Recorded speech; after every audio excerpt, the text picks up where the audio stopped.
Yama kwaba Ediban News Ghana Clock so. Na News Ghana Clock ekasie na muti. News Ghana Clock kasie yani se na watching na ensemu a edi ehim, ensemu a edi adenchiche ni akabum se kasie. Ene ye de eba abedumwe. Na yenkase abo ne bedi mu akotene mu ebi eniye. Ghana man penyin His Excellence Nana Adodankwa Akufo-Addo Afri Ghana member ni ache English abotimemu a oko 25th Commonwealth Years of Government in Shiamu no. Afin so nsebu from nso gender ministry nso de nsem bia babeto abontwen embo abonten akasa ede atia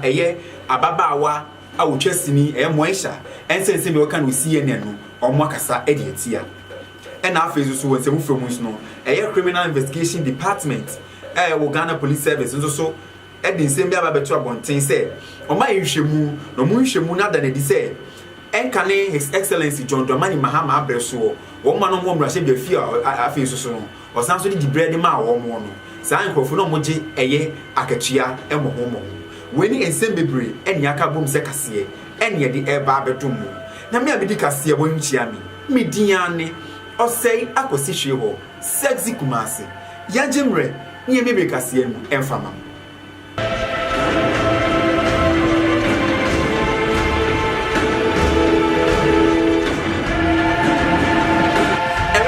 Kasiabonu enchiremu enie Ghana man penyin His Excellency Nana Adodankwa Akufo-Addo Afri omanmu nani akire English abotimemu a oko 25th Commonwealth Years of Government enhyiamu na yesa enhyiamu yi ebehya ase edwada ebeyi na wie ni fiada eso na wo sa adwumadie yase na yempanyifo nyina ede omo haw ene omo haw ne omo ne omudie ewo nkromu wode beto Commonwealth enimu no mu ria omo aboa mo no manya anokuma sibre wonsebu from nzuso yebebo ade awura framantem onso ababeto ja se akwanhia mienu na asie na esa akwanhia asie amani padum wotwe na ahwere wo mo enkwa na enkra beka ensa ekire se nipa dunsia ene hwe mo nkwa enne anopai ewo yapila a ewo temali ene kumase ekwansuo ena afezo so mienu susi ewo Savalugu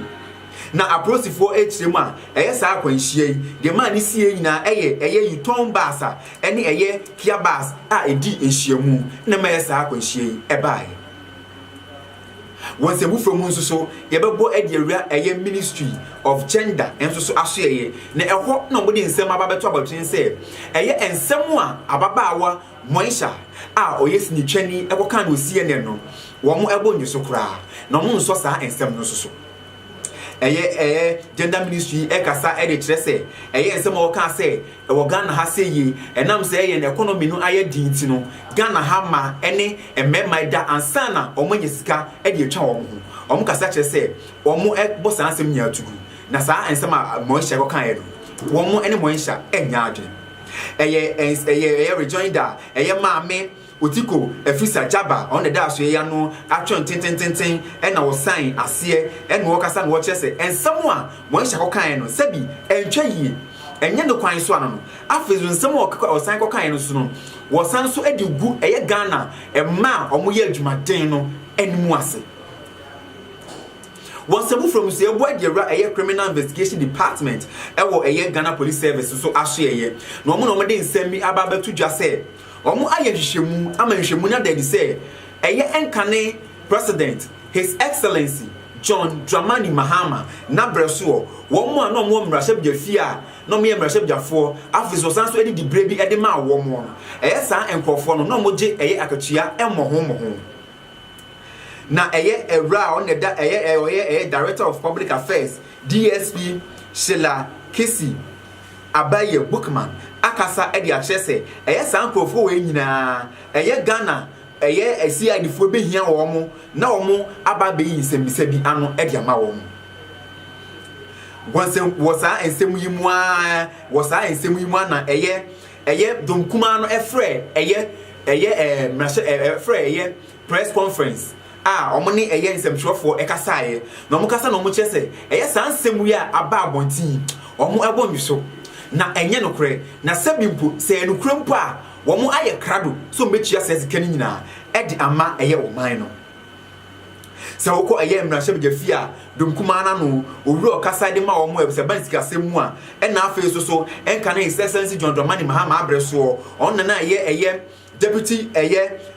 ya on na hwe eye finance minister, deputy finance minister eye Abrantie Kesley Ato Hayford e kasa chese eye sansem we ya eye MPP aban no ede to omso no chese ogu eye domkuma na anima ase omrahye bejafi o na afa so obese wo ka om anatum na nso omo de wo mo empene so Wasemu from Musuno, Yababo Ediera, a Chief Justice, a Yama Misofaya, a Kufu, and so Ashia, no, and or didn't send me about to just say, a ye or how near Mania, air cross your gun, you can see a BI or Numiano, a woman a dispute resolution mechanism. A bebo amo how mudini nano, a tour extra. Na me a Chief Justice Sofia Akufu, Ekasan watches say, so call a big memoir, and I saw call or maybe a moi. Erica say, I will can see a bomb or my two bomba. The Sentinel, or how be on way come a DRA bebois, and Momo how no, a tour extra bra. No Casan way now, our bra no more than a year, Gammy and CEO, ADR Center, Ewo and Cabo Primantemasi, and no Casan way now watches him. A yes, Sabia, never bois, ama, or how